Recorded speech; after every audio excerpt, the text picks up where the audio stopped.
spend a few minutes today talking about what we call Svabhava, or our true nature. There's three things I wanted to discuss today. So one is, what do we mean by Svabhava? Svabhava essentially is a combination of who we really are and the conditioning of our mind, or the conditioned desires. So one of the things that I was just reading about was who we really are. Really, our makeup at the very core is based on the three gunas, right? Which all of us know: the sattva, rajas, and tamas. Depending on how that is manifested in each of our, as a soul, right? In each of our jivas, we tend to be a certain way. Now, the second aspect of who we are is something that we are conditioned to in our lives. So a lot of borrowed desires, as I'd like to think about it, right?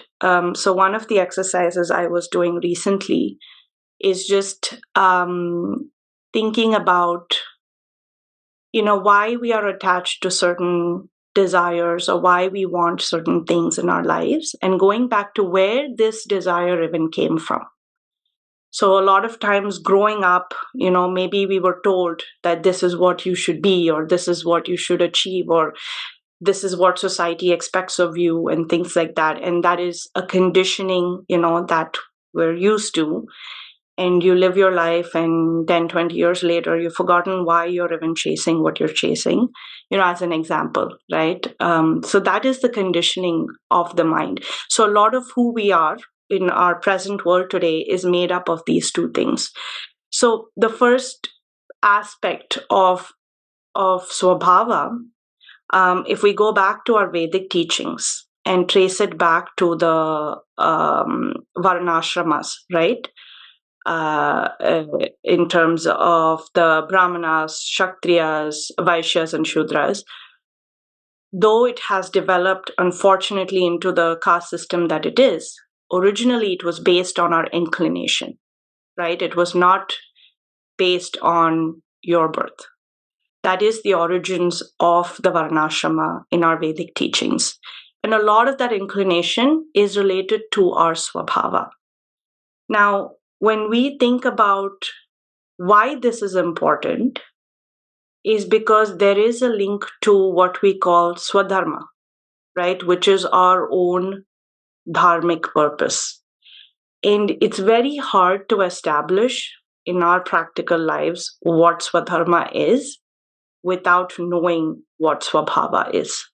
And that is the major link there. So in our personalities, the more we come into our true self, so over time, the more we think about, okay, is this who I really am? Are these values really reflective of who I am and want to be? It starts to define what we call Swadharma for each one of us. Otherwise, a lot of things are borrowed from people around us, from society, from what we see, what we read. So we need to allow for that space in our lives to discover, or uncover rather, what our Svabhava is. And where spiritual practice comes into play is it acts as a bit of a scrub, right? The more practice we do, the more it reveals to us our true nature. It helps us break away from the compulsive need to do certain actions. It raises our level of awareness. So we know that, hey, I am doing this actually just out of habit. I don't need to do this. So I think a lot of things that I, come across, either whether it's overly being on social media, or, indulging in certain things, it becomes, okay, do you really need it? Because if I take myself as an example, I know certain things, I just end up exhausting myself after doing certain things, right? But out of the nature of habit, sometimes you do it. So it's creating a level of awareness in our own lives to do the things that contribute to soul progression. Everything spiritual, material, our entire birth in this lifetime is towards soul progression. That is the main goal. So, this goes back to I think there's a lot of emphasis on being your true self, authentic self at work. When we talk about authentic leadership, like all of those things to me are stemmed in this type of a reality in our own personal lives, to realize who we truly are, because it leads to that higher purpose of Swadharma, which is the ultimate goal for us. So, in terms of discovering what that true self is, using the spiritual practice to discover that, we need to create space in our lives to make that happen. So going back to, we talked about routine, we talked about japa, we've talked about a lot of things. So what are some of the things, we're doing today to make sure that we are contemplating on this true nature? So these are some of the things I wanted to talk about. And what I'd love to hear from the group is, your experience in thinking about Svabhava, or thinking about, what is my true self, and some kind of an exercise or activity you've done personally in terms of your reflection to arrive at an answer that you found most convincing for yourself, right? That's the main thing. So yeah, I would love to open it up to the group here. Any questions, comments? I'm thinking, so as you were talking, the first thought that came to me is my Svabhava is I want to give, I want to be generous with my time and with anything that I have. But I think there is a little bit of ego somewhere that sometimes maybe either stops me or it is trying to pull me back a bit. So I think as I attend these classes and I understand that how I can give freely of myself without getting the ego in, I think I think I'm moving more towards my Svabhava. Is my beautiful, very beautifully expressed. Yes, you said a very amazing thing that brought something to mind. I think this is. I have to go back and remember where I read it, but it's around how our Swabhava also, it evolves over time, right? And that evolution is actually the process of discovering the true Swabhava. Because one of the questions I had was, 20 years back, like you said, I felt a certain way about myself, or I was acting a certain way, and it's taken me a lot of practice and time to become who I am today. So that journey or that process is an evolution in itself. And I think, to your point, what you described for your own self, you're becoming aware and you're reflecting on what are my blockers to get me to where I want to be. Beautiful. Thank you. Thank you so much for sharing. Thank you, Shweta. Really like the discussion, but what I would say, I'm still in the very, very beginning phase. So hearing all these things and now realizing that, yeah, like we were, I would say, the groomed or developed in a certain way, but now if I look back, yeah, some of those things, like I would say our swabhava was quite different. Like I can say, like I was never aggressive in life in general. Like, but that's what I think my true nature. Like people say, like, well, how you can get those things done? Like, but I was able to achieve whatever I wanted, but not in a very aggressive way. So whether it is management or anything, like people say, like, how you can get it done? I said, you have to just follow your nature. How you? So no, thank you. It's like I'm like it's trying to connect those things now, and I see, yeah, that's what your true nature is. You don't want to offend anybody, like, but at the end you have to get the work done. So how to get it? And when you compare yourself with other people, like you can see the other people be shouting or scolding somebody, like that's their nature to get things done. So No, thank you very much. So now at this age, I think we are trying to connect how we were basically groomed in the whole life.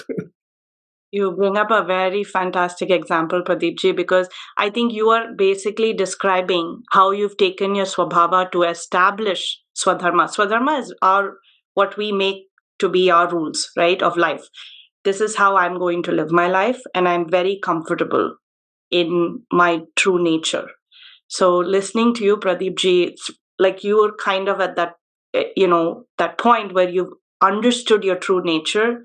You're very secure and comfortable with that true nature, and you've established your Swadharma around that nature to live your life, which I think is a beautiful example of, what it looks like when we start to think about or feel comfortable in true nature. Because what Pradeep ji just described from a workplace standpoint, that's something like I've heard a lot. You need to be aggressive, you need to be, always on. But everyone has a different way of approaching problems and solving things and getting things done, right? But not a lot of us are aware or appreciate our own Swabhava. So thank you, Pradeep ji, for sharing that. Rajesh ji, I think you came off mute to share something. Yeah, so it was almost similar to Mr. Pradeep.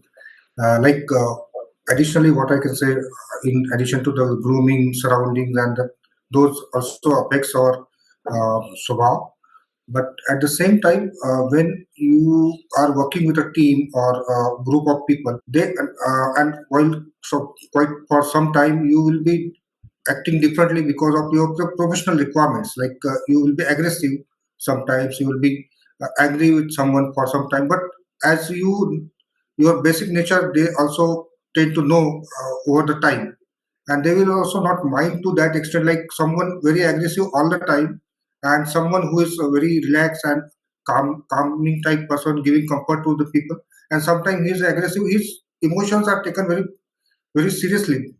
So why he's working at, and it is not taken in a negative sense. That is also I have seen in my life. Yeah, very true. Very true. And you've just reminded me of a beautiful example, which I will give. I know we're at time. I was reading about how a lotus, it comes in a very swampy, mushy soil, right? Or like a pond. That's where it really grows. And the story was about how the lotus looks at all the other flowers around her. She looks at the rose, she looks at the lily, and she thinks about, oh, I wish I could be as beautiful as a rose, or as beautiful as a lily. But the lotus truly shines only when she understands her beauty, her luster, and the fact that she can only grow in that swamp. That swamp, growing in that swamp and being there is what makes her the true lotus that she is. So the what Rajesh ji said just triggered that, because a lot of times we're looking around, right, and absorbing everyone else's personalities, and maybe sometimes looking at our own lives and feeling, oh, why do I have these obstacles, or why does my life have to be a certain way? But that is the swamp. That is the swamp that was meant for us to bloom and blossom into the lotuses that we all are. I felt that example I resonated a lot with it when I was thinking about this topic of Swabhava, because the lotus cannot grow anywhere else. That is the only place for it. So that is, the destined environment for a lotus to shine. So with that, I want to say thank you to all of you, and we'll just close with a small prayer. Om Shanti Shanti Shanti Harihi Om Tat Sat. Thank you all. Have a wonderful weekend. Thank you very much.